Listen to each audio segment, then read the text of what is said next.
النهارده آخر حلقة في السيزون، أتمنى يا رب تكون حلقة لطيفة. وأتمنى برضو تكون الحلقات اللي فاتت كانت لطيفة وخفيفة على قلوبكم.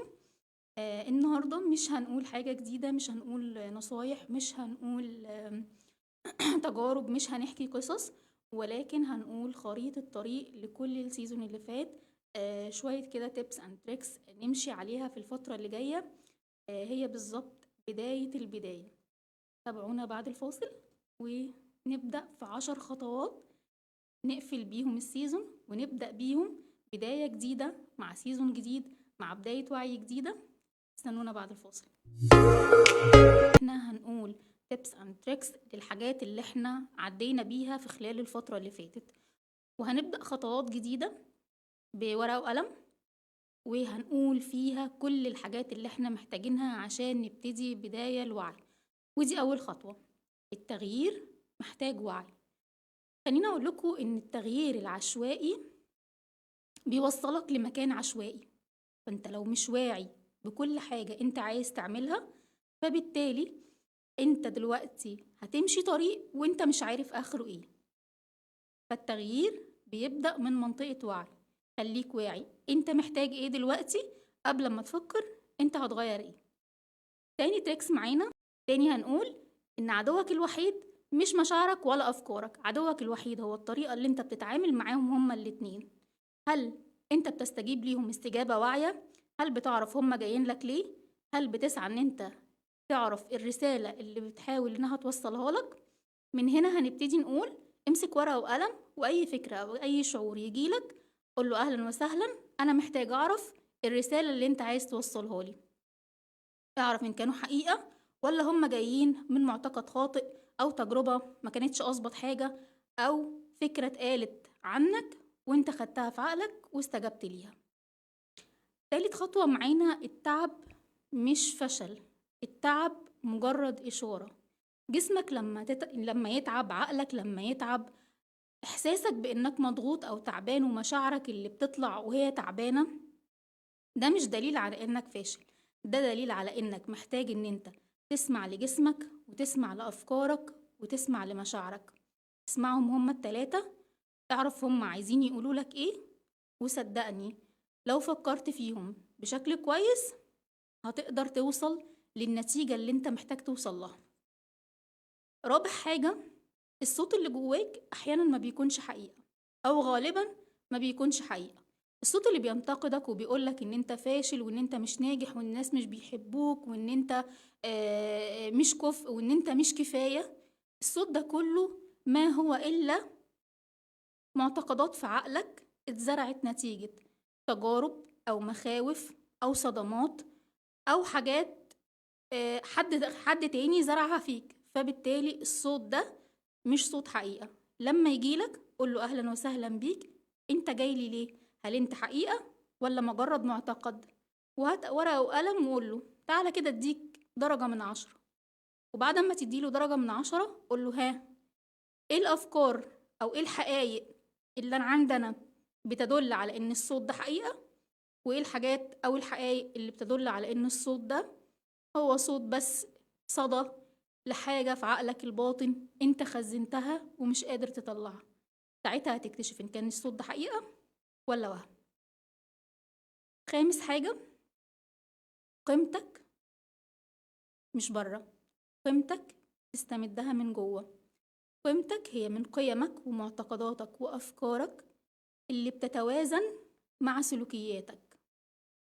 فقيمتك انت بتستمدها من ثقتك بنفسك ومن تقديرك لذاتك. كل اللي مطلوب منك تعمل 3 خطوات. تحب نفسك حب غير مشروط، تحب نفسك علشان هي تستاهل تتحب، تحب نفسك علشان ربنا سبحانه وتعالى خلقك وكرمك. فلما ربنا سبحانه وتعالى يخلق شيء ويكرمه، بعد كده هيبقى فيه حاجة تانية. تاني حاجة، التقدير بيجي دايما من ان انت بتكون واعي لكل حاجة حواليك. تالت حاجة، لما تبقى عارف مميزاتك وعيوبك. اعرف مميزاتك وعيوبك واشتغل على مميزاتك، وهتلاقي شوية واحدة واحدة نقاط الضعف اللي فيك هتبتدي تقوى، وهتبتدي ان انت تحولها لنقاط قوة. وده بالظبط الفرق ما بين عقلية الوفرة وعقلية الندرة. عقلية الوفرة ده شخص بيشوف الحاجات الحلوة حتى لو اللوحة كلها سودة، هو شايف النقطة البيضة. أما عقلية الندرة ده شخص شايف النقطة السودة في اللوحة البيضة اللي كلها بياض، ولو جيت سألته هيقولك أنا شايف نقطة سودة. خلي عندك عقلية الوفرة مش عقلية الندرة. سادس حاجة، حدودك الشخصية هي حماية مش قسوة. حدودك الشخصية هي حماية مش قسوة. انت مش شخص قاسي ولا شخص أناني. كل ما في الموضوع ان انت عرفت انك ليك حدود وانك محتاج تحافظ عليها. 7 حدود محتاج ان انت تحافظ عليهم: حدودك النفسية، وحدودك المادية، وحدودك في التلامس، وحدودك في الأفكار، وحدودك في الكلام. هم 7. لو انت عايز ترجع لهم ارجع للحلقة بتاعة الحدود وهتعرفهم بالتفصيل. ولكن هم حدود انت محتاج تعرف اللي قدامك عليهم علشان تقدر ان انت تتعامل في بيئة آمنة، ولا تتخطى حدودك مع حد ولا حد يتخطى حدوده معاك. بس كده الموضوع بسيط. فده بالنسبة لك منتهى العدل، ولا انت أناني ولا انت مش باصص غير لنفسك وبس. 7 حاجة، مش كل اللي بيمشي خسارة. مش كل الشخص اللي بيمشي من حياتك ممكن يكون خسارة، ومش كل حاجة انت فقدتها ممكن تكون خسارة. بالعكس، ده في ناس خروجهم من حياتك بيكون نعمة، وفي حاجات لو ما خسرتهاش انت هتخسر فرصة بديلة لحاجة هتكون أفضل وأحسن. فمش كل حاجة تحسبها انها خسارة. حتى لو انت مش عارف المعنى الحقيقي للحاجة اللي انت خسرتها او للشخص اللي مشي او لحكمة ربنا فيهم، فاعرف ان لو ربنا سبحانه وتعالى اختار لك اليمين واليمين ده كان على تلة جبل، فأكيد الشمال ده كان موت محقق. فخلي بالك، مش كل حاجة بتمشي مننا أو بنستغنى عنها أو بتخرج من حياتنا هي كانت خسارة لينا. بالعكس، ممكن تكون فايدة لكن انت مش عارف قيمتها دلوقتي. 8 حاجة، التغيير مش خط مستقيم. اللي يقولك ان انت لازم تمشي في رحلة التغيير بشكل مستقيم قوله يا عم سلام عليكم، انت كده بتقول اي كلام وخلاص. التغيير رحلة فيها صعود وهبوط. القصة كلها ما تقعدش في الهبوط كتير. لملم نفسك على طول واطلع شوف ايه اللي وقعك وحاول ان انت تتفاداه في الخطوة الجاية. فعشان كده اوعى حد يقولك ان انت لما تقع خلاص كده انت فشلت، او خلاص كده انت مش هتعرف تتغير تاني. قوله لا، انا هقع وهقوم وهقع وهقوم وهبقى كويس.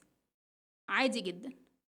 الفكرة مش فكرة إرادة لوحدها، ولكن إيمان بقدرتك الشخصية على إنك تتجاوز الأشخاص والأشياء والمصاعب. بس كده، القوة هنا. 9 حاجة، العادات الصغيرة بتكون أساس لكل حاجة كبيرة. أنا عايزة أكل الفيل كله، بس محتاجة أقطعه لقطع صغيرة. بالظبط زي الأهداف، أنا عندي أهداف كبيرة فأنا محتاجة أقسمها لحاجات صغيرة. فالعادات زي الفيل الكبير وزي الأهداف الكبيرة، بتبدأ صغيرة وعلى مدار الوقت بتبقى حاجة كبيرة. ممكن ما تشوفهاش في وقتها، ولكن اعرف ان انت طول ما انت ماشي بيها طول ما انت هتلاقي نتيجتها قدام. وافتكر حديث النبي صلى الله عليه وسلم: قليل دائم خير من كثير متقطع.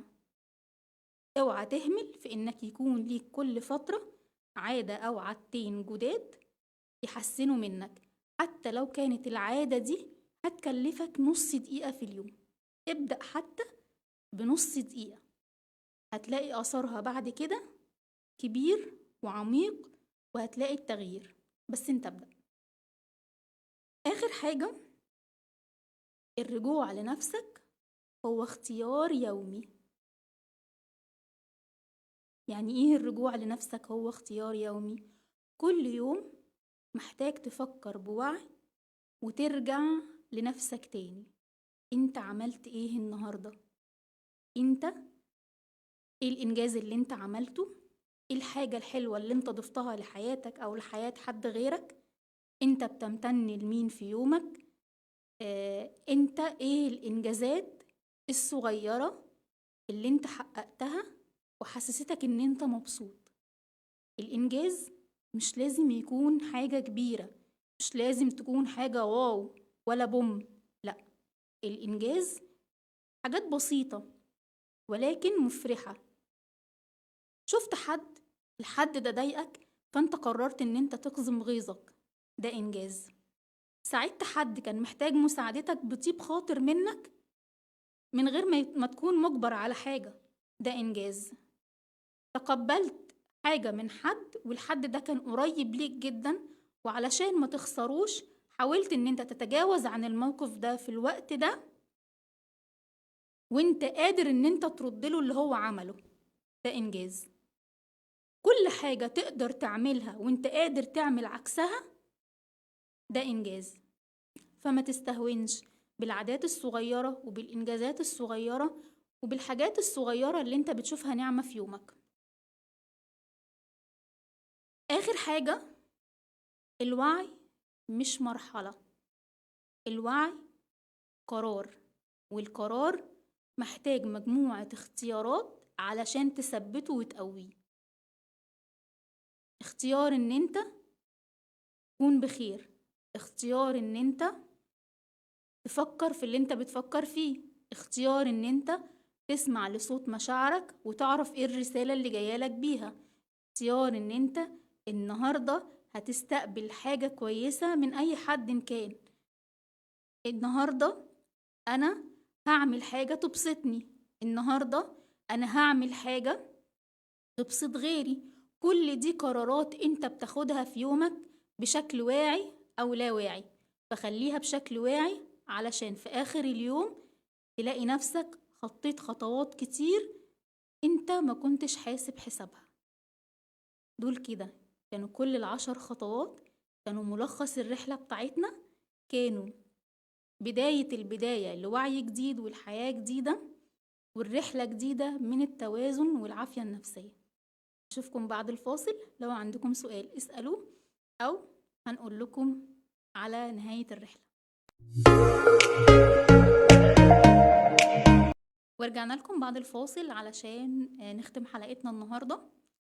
قلنا فيها 10 خطوات، ال10 خطوات قلنا دول بداية البداية لمرحلة جديدة من حياتك. ولكن ال10 خطوات دول كلهم محتاجين ان انت تنفذهم خطوة خطوة. يعني بلاش تحاول ان انت تنفذهم كلهم مرة واحدة فتقع مرة واحدة وتحس ان انت معرفتش تعمل حاجة.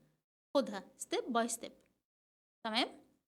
طيب، من الحاجات المهمة وفي رسالتي الأخيرة ليك، خليك واضح وحقيقي وواعي.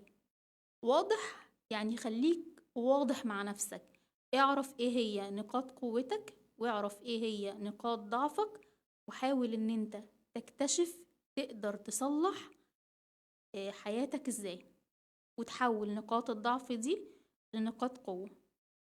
وهقولك نصيحة، ما تتكش قوي على نقاط الضعف، حاول تدور على ايه هي نقاط القوة اللي في نقاط الضعف دي. وهديك مثال، يعني مثلا لو حد فينا رغاي فالناس كلها بتشوف رغاي ده نقطة ضعف، حاول تحولها لفكرة ان انت مثلا تلخص كتب مسموعة، انت هنا هتحولها لنقطة قوة لان انت محتاج تتكلم.